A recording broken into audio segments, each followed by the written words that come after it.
Ladies and gentlemen, the next greatest development in Ravenfield modding is here. And it's gambling, baby! Let's go! I was so excited for this mod that I instantly remembered my password for this channel and got to work. And by now, I've probably racked up like 10,000 pulls on this mod. So, the mod in question, Gachafield, a scripted mission created by Sofa that utilizes an in-game gacha mechanic for obtaining weapons and equipment. And I know, just when you thought this guy couldn't get any more goated at modding. Despite this mod appearing low effort, it actually contains some pretty interesting RavenScript technology. The map and core gameplay is basically a port of Sofa's earlier mod, Assault Command Archipelago Revisited. Gachafield and this mod both utilize a currency system, originally created by radioactive jellyfish. The two mods differ in use of this system, where in Assault Command you directly buy units from your command center, allowing you greater control over troop deployment, and in Gachafield you can spend your money at any time, anywhere in exchange for random items. Another difference in gameplay is the purpose. Gachafield is more like acting like a sole operative with specific objectives in mind, whereas Assault Command acts as a grand strategy that is capture point based. Overall, Assault Command serves as a larger and more complete project, and Gachafield is more of a dumbed down shitpost. But I don't think that should take away how much fun this mod can be. The game starts out fairly simple with its tools and tactics, but can end with an insane amount of mayhem if you want. If you're not familiar with gacha, basically it's just loot boxes. You spend currency for a random pull on items. Technically, it isn't gambling in the legal sense, since you always get something, but functionally it's the same idea. So how does it work in this particular mod? Well, each pull costs about $10 of in-game currency, and after each roll, you get to choose whether or not to redeem the reward. There are 21 possible pulls across 3 tiers, 1, 2, and 3 star. In general, each tier acts as a quote-unquote upgrade from the next, though each pull is still a unique item. The default weapon is the SIND7, or I guess the 0-star item. The first tier contains 7 items, a pistol upgrade, 2 weapons, 3 gadgets, the Jeep, and a resupply. At the second tier, you can get upgraded versions of tier 1 pulls, as well as an introduction of the support pulls. It's kind of a stretch, but each upgrade does operate differently, but still fills the same role. Primary weapon, barrage of explosives, precise explosive, tertiary equipment, and vehicles. The 2 support troops are specific call-ins for additional help for bots. Finally, the 3-star tier, the final form.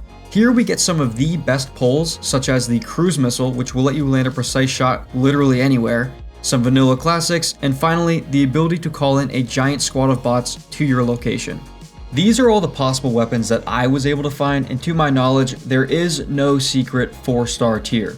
When I said I had like 10,000 pulls, that was not a joke. I had one game session of about 3,900 pulls and got nothing extra. Another reason why I don't think there's a 4th tier outside of my current observations, this mod was made for Baron video, and while I didn't watch the whole thing, I don't think he got anything higher than a 3-star either. So I'm gonna go out on a limb here and say there's no other content to this mod. The next great question is, what are the odds? And with most gacha games, those rates are public. Unfortunately, when the gacha game is a throwaway Ravenfield mod, that standard doesn't really apply. So I decided to pull thousands of times in order to find out, and the answer? It depends. Here's a graph of the first 500 pulls from multiple sessions, which when combined reveals the average result by pull number, and the results are kinda odd. Instead of revealing the average odds for each tier, we instead see changing trends. The rate of pulls from commons goes from almost guaranteed down to rarer than pulling a 3-star. 2-stars start kind of rare, but quickly become the most common option, and 3 stars started seemingly impossible to get to a regular occurrence over time. If we switch graphs to a rolling average and extend that number of pulls to as far out as I was willing to test, we can get a bigger understanding of where the equilibrium average is for each of the tiers. Incredibly, 3-star actually rises to about 60% chance of pulling, and 2 stars hitting 32.5%, and finally 1 stars being as rare as 10%. So the rate is variable, with your odds seemingly increasing with each subsequent pull, but with the change capping out around 500 to 600 pulls, right? Technically yes, but it's not actually the pull number that matters. Consider this graph, which doesn't cap my trial at 500 pulls, but instead includes all of my runs, most going to roughly 500, some going to thousands and beyond. We can see these giant jumps, presumably from the effective switch in the dataset, as it drops from 2 to 3 at a time, down to 1, maybe back up to 2 or 3 again, which is just effectively marking the change in each run.